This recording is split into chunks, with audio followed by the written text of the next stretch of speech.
When you hear the name Rat Island, you might imagine a rodent-infested outcrop, but New York City's Rat Island holds surprises far stronger than its misleading name. This tiny, rocky island in Long Island Sound carries a history filled with secret revolutionary spies, solitary hermits, shipwrecks, and even Swiss folklore. Today it stands quietly as New York's only privately owned island, its rocky shores holding stories you'd never suspect. So stay tuned, as today we discover the history of Rat Island. I'm your host Ryan Socash, and you're watching It's History.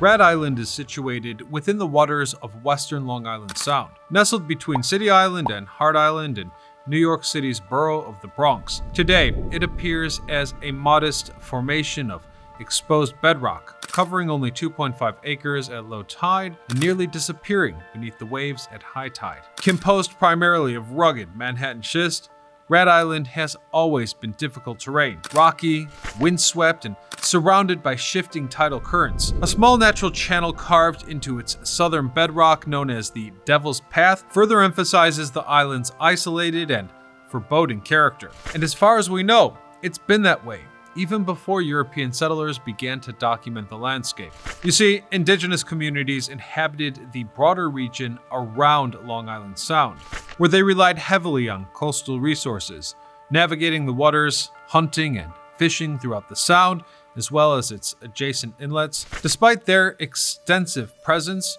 there's no historical record suggesting they regularly visited or settled upon Rat Island specifically, likely due to its minimal resources, limited size, and challenging terrain. Hence, as far as we know, until very recently, this island remained overlooked and unoccupied. The island's first documented mention occurs in the context of the arrival and settlement of European colonists. In 1654, an English physician named Thomas Pell, who would become known as the First Lord of Pelham Manor, successfully negotiated a significant land acquisition with the natives. Pell's agreement secured approximately 50,000 acres of land in what is now modern-day Bronx and Westchester County. Crucially, included within the acquisition were the Pelham Islands, a group of 10 islands located in western Long Island Sound.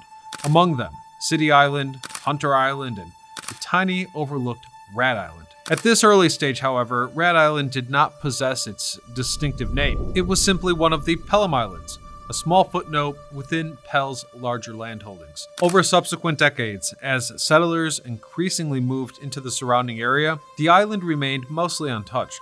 Colonists sometimes visited for sport, taking advantage of its isolated position to hunt game birds. This practice, and perhaps the less than glamorous game they pursued, might have contributed in part to the island's eventual curious naming. Yet, beyond recreation, Rat Island's isolated location would soon prove beneficial in more secretive ways. Finding new importance during the turmoil of the American Revolutionary War from 1775 to 1883, its strategic placement between British-occupied regions and American-controlled territories made it a natural spot for clandestine activity.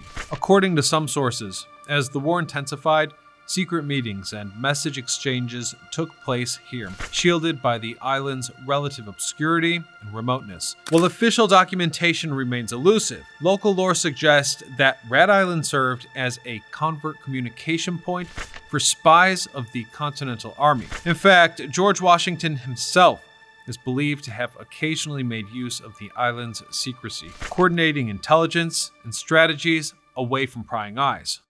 After the Revolutionary War ended, Rat Island once again faded into obscurity, but not for long. By the 19th century, this unassuming spot began to attract a new kind of attention, turning it from a hidden espionage point into a refuge for solitude, sickness, and even scandal. In the early 19th century, Rat Island experienced little direct human activity. Its small size and harsh environment discouraged extensive settlement. Yet, as the city of New York grew and expanded, the island soon found a new and rather grim purpose. During outbreaks of contagious diseases, including yellow fever and typhoid, small islands were commonly selected to isolate infected patients away from densely populated areas. Rat Island, because of its isolated position within the Long Island Sound, in close proximity to more populated areas, became a logical site for quarantining the sick. Records from a 1939 WPA publication documented that Rat Island once hosted Pelham's Pest House, a modest quarantine facility used during outbreaks of disease. Here, patients suffering from yellow fever or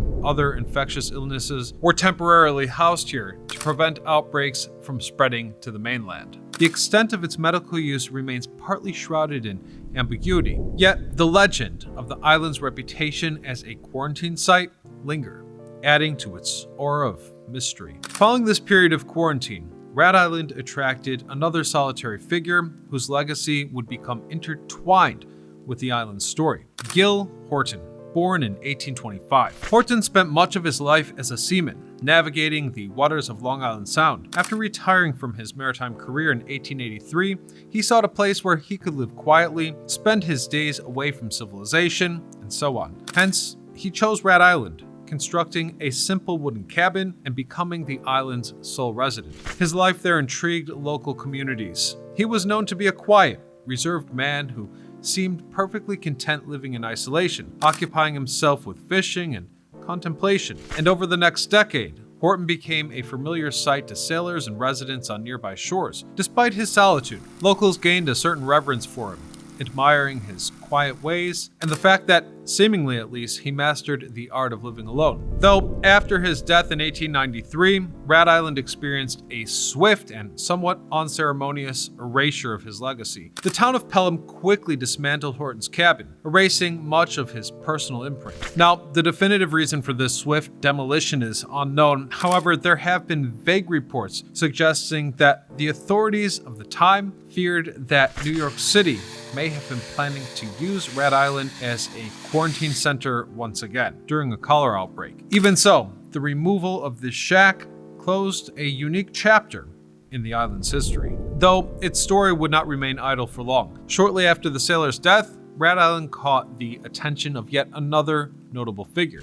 Dr. H.A. Palmantia. Acquiring the island in 1908, the doctor transformed it into a quiet escape for himself and his friends. Among his frequent guests was Chester Beecroft, a former Broadway child actor and theater enthusiast, who brought elements of New York's vibrant theater scene to this little spot. Beecroft's artistic connection made the island a curious gathering spot for performers, actors, and creative types seeking relaxation away from urban noise. From 1931, the doctor began leasing the island to the Mount Vernon Club, an organization dedicated to providing cultural as well as social opportunities to locals. They maintained a modest presence on the island, using it for occasional social gatherings, artistic retreats, and summer outings. Rat Island was once again breathing new life, becoming a miniature haven of creativity and leisure, hiding in plain sight. Throughout its history, Rat Island has seen its share of dramatic events, including shipwrecks, storms, and even fires. Though one of the most notable maritime incidences occurred on January the 5th, 1886, when a powerful southeastern gale drove the schooner Lena B. Kaplan onto Rat Island's rocky shores. The ship was heavily laden with coal, and the force of the storm scattered its cargo across the beach. Local crews eventually salvaged the coal, and the schooner itself was towed to City Island for repairs. Then, if we fast forward to 1922, another devastating storm hit Pelham Bay, resulting in over 30 fatalities. During recovery efforts, Rat Island served as a reference point when 2 victims' bodies were found nearby. And the hard times don't end there. Even as the island was becoming known as a leisure spot for artistic gatherings, another incident took place in November of 1929, when 2 boaters stranded overnight took shelter in a hut reportedly built by a film production crew. Although the film itself remains unidentified, the hut provided emergency refuge until help arrived. With that in mind, these type of events defined Rat Island's image to the people in the surrounding area, which is why, other than a few imaginative individuals, not many people were interested in owning or settling the area. By 1940, interest in the island dwindled completely. Efforts to sell it for as little as $200 proved unsuccessful. It wasn't until 1971 that local dock builder Edmund Red Brennan quietly acquired a tax lien on the island, holding it for 4 decades until selling it at auction in 2001. City Island resident Alex Shibley bought the island for $160,000 and quickly added his own mark,